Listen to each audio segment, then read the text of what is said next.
up? Fired up. You ready to go? Going. Well, I hope so, because I'm going to need you. All right. You know, when you look at these signs in the middle, we got courage. And a lot of people talk about courage and what does courage look like? You know, who is a courageous person? Well, I want you to look to your left, and I want you to look to your right. That's what courage looks like. People that aren't waiting for permission to do the right thing. That aren't waiting for somebody to ring the bell and say, hey, now it's time for you to stand up for your community, but people that have been standing up since day one. All right. I'm here today because we all deserve better. All right. We have a proud history in Ward 4, and we can build on the accomplishments of the past to build a brighter future for this ward. With folks like you and folks like these people up here, we're going to be able to make this ward the most green, most livable, and happiest ward in the whole city. And we're going to do it together. We're going to do it by bringing attention to the simple things that need to get fixed. Things like this lot right here that's been sitting in this condition for more than 4 years. It doesn't take a rocket scientist to figure out that we need somebody that's really paying attention in the Ward 4 Council seat. Somebody that's going to have the courage to step forward and coordinate city agencies even when it might not be politically palatable. We need somebody that's going to stand up for us. I'm going to be that person for you. That's right. All right. Now, as I look out in this crowd, I see black people, I see white people, I see young people, and I see seasoned people. I'm so glad you said that. You know, I see folks that are recent immigrants to our country, and I see people whose family have been in this country for generations. And we all want the same things: life, liberty, and a fair shot at the American dream. To be able to do that, we need to have leadership that understands how to write competent, smart legislation. Leadership that understands that what happens in the Wilson Building is only part of the mission. The other part of the mission happens right here, every day in our neighborhoods. And I'm somebody that every day in our neighborhoods is going to stand up for you.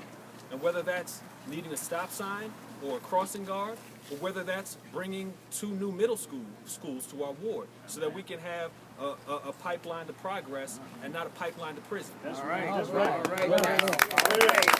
Whether it's making sure that small businesses have access to capital, credit, and resources so that they can grow, and that we can streamline DCRA so that business folks don't have to fight against their own government to give back to the community. Thank you. Things first. Yep.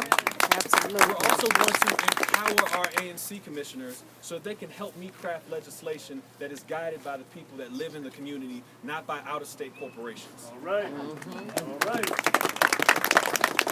Now, when I told you to say to look to your left and look to your right, and that's where you're going to see courage, it's not just because, you know, I'm saying it. It's because this race that's coming up is going to be one where all of the titans are involved. All of these political, you know, hidden hands that have been forming what we see in D.C. right now are going to want to weigh in on what's going to happen in Ward 4. But I want to make sure that our voices are louder than the corporate voices. Our voices are louder than the special interest voices. Our voices aren't forgetting to speak up for returned citizens, for our students, for our seniors, and for our hardworking families that are just trying to live a happy life. I'm going to need you with me, because today what we're launching is more than an exploratory campaign. We're launching something new, something different, a chance at something better, a real chance to finally progress in this ward. And so from today until April, I'm launching a listening campaign where I'm going to go door to door and listen to residents. I'm going to go door to door, listen to business owners, and we're going to translate that into a platform and into policies that will improve this ward. All right. I'd also like to pledge to you right now that when I see Ward 4, I don't see a springboard onto what's next.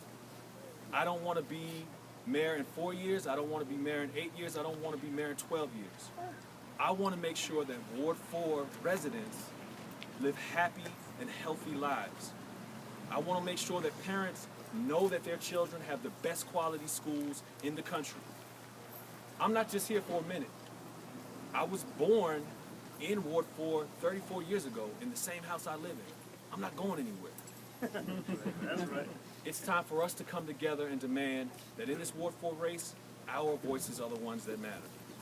And whether that's union folks, whether that's returned citizens, whether that's seniors, whether that's, you know, a group that we don't talk about a lot, women. I'm going to fight for all of you.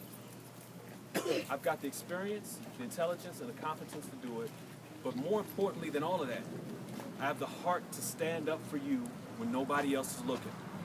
I've got the heart to stand up to people that other folks take a bended knee to and kiss the ring. All right. I will be your Ward 4 council member. Now, are you with me? All right. No. Are you with me? Yay! All right. So what I need you to do is, if you got a yard sign, put it up in your yard. If you don't have a yard sign, make sure you get one. And most of all, call your friends, call your families, talk to your neighbors, and let them know something better is coming. All right. And that if we all work together, All right. that something better can be a reality in Ward 4. Thank you so much. All right.